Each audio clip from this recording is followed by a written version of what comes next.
What game is the most free-to-play friendly? Hello guys, and welcome back to another cold episode. On today's episode, I wanted to share with you my findings on what online TCG is the most free-to-play. Now, this is not an extensive list, but it does showcase the 5, at least what I believe to be the 5 biggest.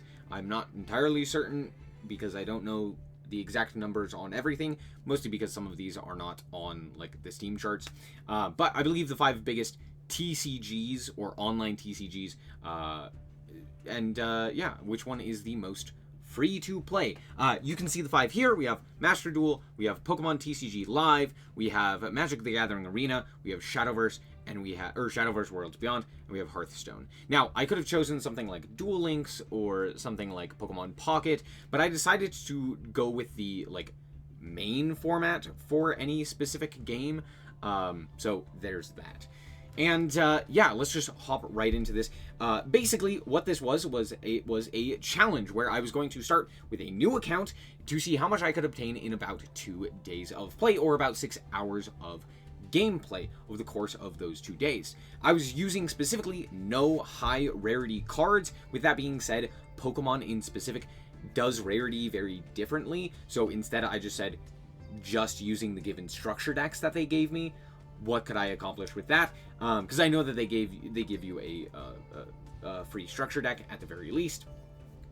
And then the goal was to climb as high as I could in ranked, mostly trying to focus on ranked because that tends to be where most of the rewards are located. Obviously, there are some games where logging in more is going to give you more rewards and vice versa. So there's that. And if there were other options than just ranked, I wanted to explore those as well, not just solely jump into ranked and only play that. So for example, if there was a solo mode, or if there was an event or something along those lines, I at least committed some time into playing those. Maybe not all of my time, or even a large amount of time, but at least some of it. So, I'm just going to showcase this in the order in which I played these games, not necessarily in any other particular order. Now, obviously, I started with Yu-Gi-Oh! Master Duel. It is the game I am most familiar with, and I wanted to use this more or less as a baseline. I am aware of how free-to-play friendly Yu-Gi-Oh! Master Duel is, so I decided it would be a good idea to start with Yu-Gi-Oh! Master Duel. So, here we can see we have Yu-Gi-Oh! Master Duel, and I ended up getting all the way to Gold 5. Now, this is more or less expected for me. I am significantly better at this game than I am the other games, so I feel like I did fairly well given the time constraints. I was also able to unlock a total of 9,790 gems, which equates to 97 packs, after already spending 4K to build my deck. So around 13K gems were available to me, which is a lot of cards. On top of that, through just the crafting materials that were given to me via the beginning of the game and through things like the Duelist Pass and what have you, I was also able to obtain 300 crafting dust for SRs and 181 for URs, which equate to 10 and 6 cards respectively. So, all in all, not too terrible. Again, this is in 6 hours of playing. I was also able to accumulate a total of 59 duels, 35 of which were in ranked. The rest of them were in an event that was going on, and in that event, I solely played the loner decks. So, there's that. However, I did end up getting 17 wins and 18 losses in ranked. So, that is the baseline. This is what we kind of are basing everything else off of. This is what I can accomplish in a game that I am comfortable with, so let's see what we could accomplish in the other games. The next game we played was Shadowverse Worlds Beyond. I was able to obtain Topaz rank. I don't know, the ranking system is really weird. It's not really a set number of wins or a set number of rank tokens or what have it. Rank tokens was a bad idea. But like, rank in Shadowverse is much weirder because it also ties rank to what group you're in, and so the group is also just like your level. I don't know, it's weird, it's clunky, and it's hard to really understand. I don't know how you rank up or when you rank up. I just know that I was in Topaz rank by the end of it. I played a total of 30 games, and again, went 14 wins and 16 losses, which is ever so slightly worse than Yu-Gi-Oh! Master Duel.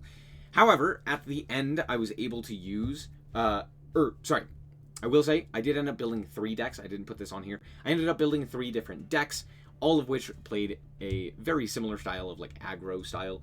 -1, which was more of a, more had a late game win con. Beside the point, I did end up building 3 decks, which means that some of my, like, crafting cards or my crafting materials would have been lower. That being said, we did end up having 2 structure decks with which to pick, one from each of the new sets. We had about 23 packs worth of gold available to us, and we had a total of 1,980 elixir, which equates to 0 legends that we could have crafted. Because here is the breakdown for the crafting material when it comes to elixir. Bronze is 50 crafting material, silver is 90 crafting material, and then there's this immense jump from silver to gold, and gold is 750 crafting material, and then it gets worse because a legend is 3,500 crafting material. So, if we were to take that into consideration, it would take 70 cards, 70 bronze cards specifically, to equate 1 legend card. That's not the decrafting. I didn't get the exact numbers for decrafting cards, but it is technically less. So that was frustrating. And specifically in regards to Shadowverse, decrafting a card, you'd have to decraft 3 cards in order to equate to the equivalent elixir to get 1. So if I decrafted 3 bronze cards, I could get 1 new bronze card.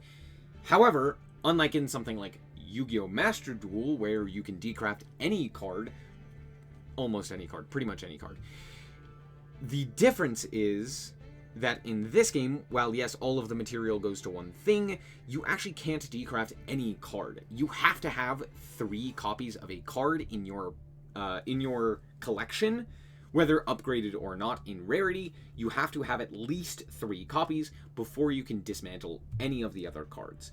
Meaning, if you end up pulling a legendary card that you will not use, it's just stuck there in your collection and you can't do anything about it. It is just a useless card, whereas in something like Yu-Gi-Oh! Master Duel, you could decraft it, but that decrafting material could not be put into other rarities. So if I had a UR card, I would be able to decraft it, but I could only put that crafting material into other UR cards. So in terms of crafting, it is technically similar by the same amount of, like, crafting materials needed, because yes, by decrafting 3 legend cards, you would get a new legend card.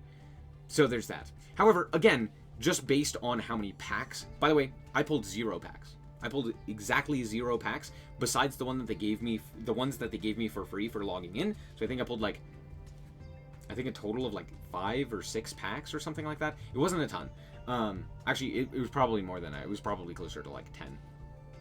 But beside the point, I didn't pull a whole ton, which means, again, most of it was just from crafting material. But again, in comparison to something like Yu-Gi-Oh! Master Duel, this is significantly lower in terms of just raw number of packs. And it's not like I'm getting a lot more cards as well. So there's that. Moving on to the next one, we had Magic the Gathering Arena, which is, I really enjoy Magic the Gathering. I think it is a very fun game.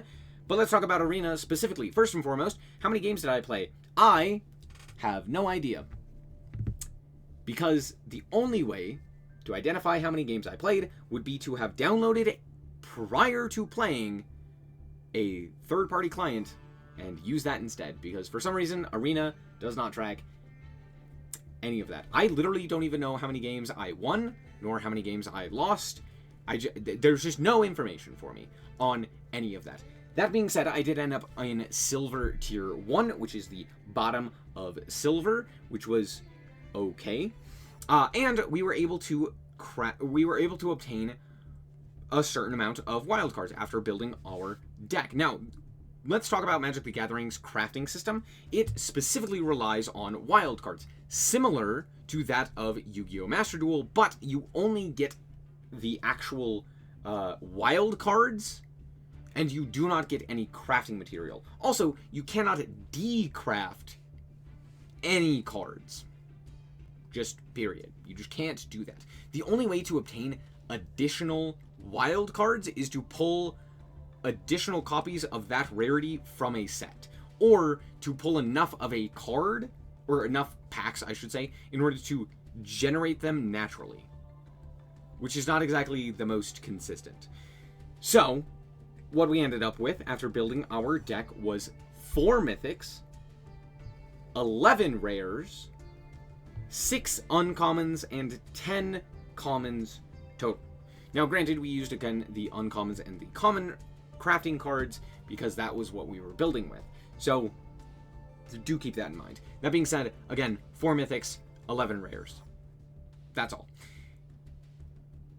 And we were able to obtain 4,050 gold in total, which equates to 4 packs or 3 mythic packs, and not even 1 opportunity to jump into a draft mode. Yeah, it takes 5,000 to jump into draft. Yeah, that's it. I got nothing else for you. Let's move on. Hearthstone. First of all, side note, I could not stand the Hearthstone UI. It was very frustrating. That's all. Beside the point. Hearthstone did allow me to track my wins in ranked. Don't know how many games I actually played in total, but I do know that at the very least I did obtain 16 total wins, which brought me up to Bronze 2 out of 10. There's a lot of ranks in this game. But overall, I felt like I did fairly well. I think I had around a 50% win rate, but I'm not entirely certain. That being said, we ended with 450 gold, which equates to, I think, like 4 packs. I didn't actually write that down because I never used the gold for anything. So there's that. But we did end up obtaining also 40 arcane dust after crafting our deck. However, that being said, it's because we obtained an insane amount of free cards.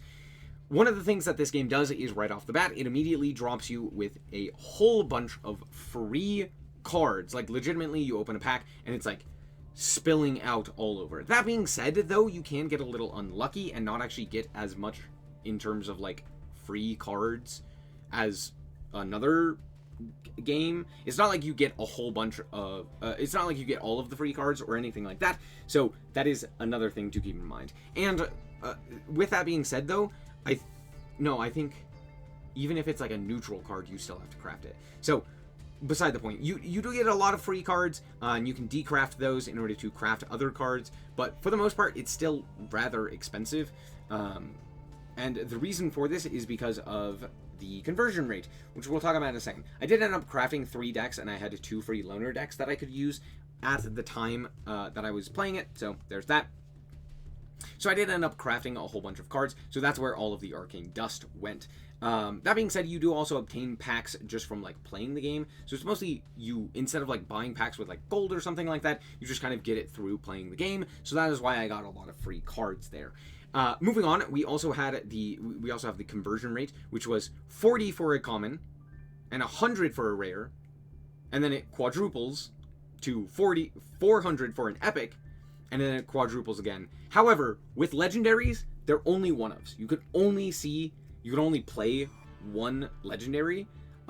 So if, for example, you were to craft a legendary, you would only ever have to craft one. Unless I'm missing something, I believe that is the case. Let me know if I'm wrong for that, but I do believe that is the case. So again, while yes, it does quadruple in price, technically, because you only get 2 cards, 2 of the same, you can only have 2 of the same card in your deck. Technically, it would only be doubling in price because you would only have to craft the 1. So keep that in mind. Still quite expensive though in terms of like the jump in crafting points. Next up, we have Pokemon TCG Live, and dear Lanta, this game was so unbelievably free to play, because literally after completing the tutorial, I got 10 full decks, like, entirely for free, and 6 of them were, like, legit just top-tier decks. Like, taken from tournament topping lists. Yeah, it was crazy. All of the staples were free. I never had to craft a card. Legitimately, I spent like 4 minutes just clicking through, going, what am I getting? Right after completing the tutorial. It just dropped a whole bunch of free shit into my lap. It was wild. That being said, I did end up building a deck for an event because it was a specific event. So I built some cards and I did craft some cards. So there's that. However, again, with the TCG, with Pokemon TCG Live, it was so much more free to play than like anything else. It just wasn't even close.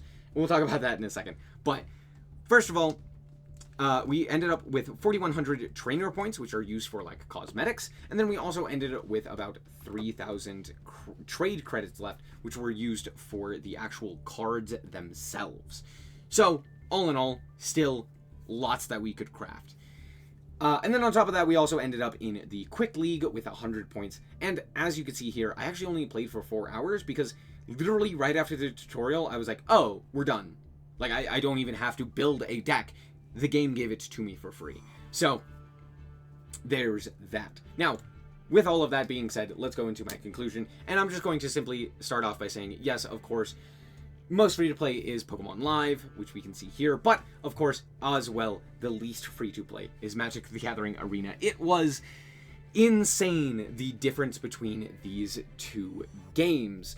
Pokemon Live just kind of gave you everything you could ever need to actually just play the game in full, and I think a lot of this comes from the simple fact that in Pokemon Live, they're not actually making a whole lot of money, I would imagine, off of this game itself, because most of the game, or most of the money is being made from the actual physical cards, which you can scan in, not card for card, but you can scan in the packs and the pack codes into Pokemon Live and get the cards from there. So it's a nice incentive to actually buy the physical cards that you can then pivot into getting an additional pack into Pokemon Live. So that is something to keep in mind. However, there was a big gap, and then Yu-Gi-Oh! Was the next most free to play. I think it just like wasn't really close as well. Yu-Gi-Oh! Has way more in regards to what it gives you as a new player. It gives you a ton of gems, which you can use to buy into any pack you so choose.